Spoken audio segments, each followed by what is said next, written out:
नमस्कार। मेरा नाम है सूरज सिंह खनान और एक बार फिर से आप लोगों से रूबरू हूँ, आप लोगों के साथ मुखातिब हूँ किसानों की, बागवानों की कुछ समस्याएं और कुछ मुद्दों को लेकर। जी हाँ, कुछ समय पहले मैंने किसानों पर सेब के ऊपर, सेब के सीज़न के ऊपर एक वीडियो बनाई थी। उस वीडियो में बहुत सारे लोगों ने मुझे कुछ सुझाव भी दिए थे, कुछ कहा भी था और कुछ कहा था कि नहीं, ऐसा नहीं वैसा हो सकता है। तो मैं फिर से आप लोगों को कहना चाहूँगा, एक बार फिर से यूट्यूब में जाके वो वीडियो ज़रूर देखें कि सेब उत्पादकों की हालत और सेब उत्पादकों के ऊपर मंडराता जो संकट है, मैंने उसके बारे में बहुत डिटेल में कहा था।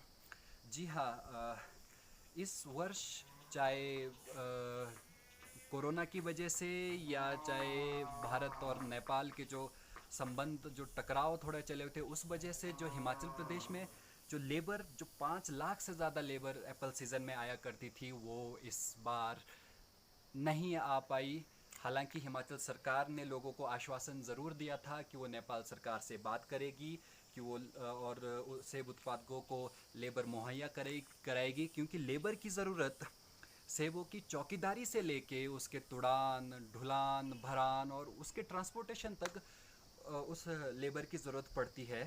तो इस बार जिस तरह से तो लेबर की कमी है, उससे ऐसा लग रहा है कि हालांकि लो हाइट में इस समय पे सीज़न ख़त्म हो चुका है, सेब सीज़न लगभग ख़त्म हो चुका है। हाइट पे जो अपना ये सीज़न है वो बिल्कुल अपने शुरुआती उस पर पहुंच चुका है। हाइट्स में ये सीज़न शुरू होने वाला है, बिल्कुल शुरू होने लग गया है। तो सरकार का पहले तो ये फेलियर रहा है कि वो लेबर मुहैया नहीं करा पाई है सेब उत्पादकों को।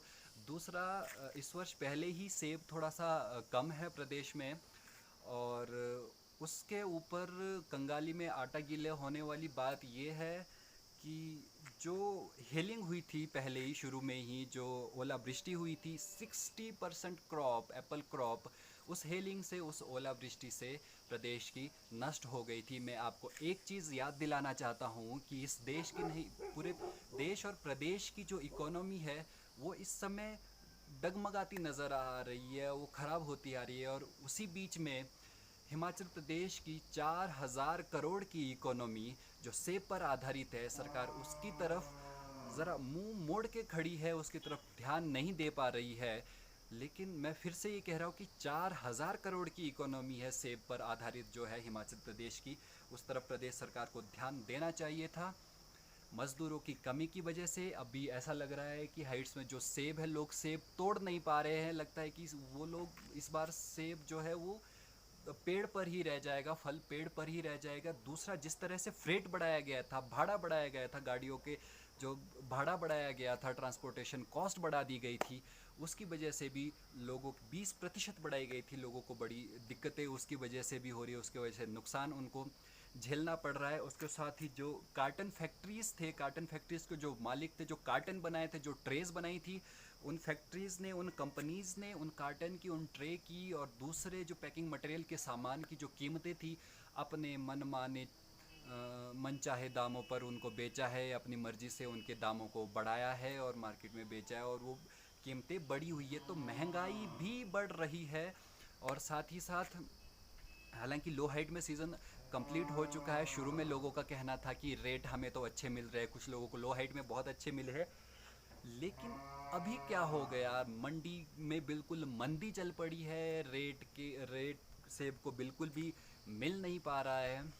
लोग अभी थोड़ा रेट की वजह से भी कोई लोग मंडी में जाने से डर रहे हैं, कतरा रहे हैं। पहले ही सेब कम है, इस बार बहुत सारे लोगों के पेट के भूख के लाले पड़ सकते हैं। तो प्रदेश सरकार की ये एक रणनीति पहले से ही तैयार होनी चाहिए थी कि ऐसे सिचुएशन में, ऐसे कोरोना के इस काल में इन सब चीज़ों से लड़ने के लिए क्या कदम उठाने चाहिए थे। उन्होंने कोई भी ऐसा कदम नहीं उठाया था। और सड़कों की हालत आप लोग देख रहे होंगे, ग्रामीण क्षेत्रों में, हिमाचल प्रदेश के ग्रामीण क्षेत्रों में अव्वल तो सड़कें बन ही नहीं रही है, जो बन भी रही है उनकी हालत इतनी ख़राब है कि थोड़ी सी बारिश होते ही वो सड़कें टूट जाती है, फूट जाती है, ढह जाती है, बह जाती है। ये हालत है सड़कों की। कई कई जगह में जाम लग जाते हैं, गाड़ियाँ गिर रही है, गाड़ियाँ कहीं फंस रही है, गिर रही है, ये सब कुछ चला हुआ है। तो सबसे पहले डेवलपमेंट की, विकास की जो पहली सीढ़ी होती है वो प्रदेश के सड़कों पर आधारित होती है। और हिमाचल प्रदेश का जो ज़्यादातर हिस्सा है वो ग्रामीण क्षेत्र, और भारत देश में भी 70% से ज़्यादा लोग ग्रामीण क्षेत्रों में रहते हैं। 70% से ज़्यादा लोग किसानी पर, बागवानी पर आधारित है, निर्भर है, आश्रित है। तो मैं अपील करना चाहता हूँ सरकार को, चाहे वो प्रदेश की सरकार है या देश की सरकार है, कि उसे किसानों पर, ग्रामीण क्षेत्रों पर, बागवानी पर ज़रा थोड़ा सा ध्यान देना चाहिए। क्योंकि हमारी 4,000 करोड़ की इकोनॉमी है हिमाचल प्रदेश की, जो सेबों पर आधारित है। पहले ही जो इकोनॉमी इतने फॉल में चली हुई है, ये जो डगमगा रही है, इस इकोनॉमी को बचाने के लिए ऐसे छोटे छोटे जो सेक्टर है, उन सेक्टर्स पर फोकस करना चाहिए। अगर ऐसे सेक्टर्स पर, चाहे वो किसान है, बागवान है, सेब है, या दूसरे इस तरह के सेक्टर और भी बहुत सारे, अगर उन पर आप फोकस नहीं करोगे, आप इकोनॉमी को कैसे बचा पाओगे? आपके पास इकोनॉमी को बचाने का मॉडल क्या है? इकोनॉमी पहले ही माइनस में जा चुकी है। तो अंत में मैं मीडिया को भी ये कहना चाहता हूँ कि मुझे इस पूरे सिनेरियो में, इस पूरे सिलसिले में, सेब सीज़न के इस सिलसिले में, मैं विशेष तौर पर सेब सीज़न की बात कर रहा हूँ, इस पूरे सिनेरियो में मुझे मीडिया का कोई रोल दिखाई नहीं दे रहा है। मीडिया को, जबकि मीडिया को चाहिए था कि जो 70% लोग हैं, 70% से ज़्यादा लोग ग्रामीण क्षेत्रों में हैं, किसान हैं, किसानों की बातें, किसानों की समस्याएं, किसानों के मुद्दे, ग्रामीण क्षेत्रों के मुद्दे, ग्रामीण क्षेत्रों की समस्याओं को उजागर करे, लोगों के सामने बाहर लेके आ जाए, लोगों की बातों को सरकार तक, लोगों की मांगों को सरकार तक, लोगों के मुद्दों को सरकार तक पहुंचाया जा सके।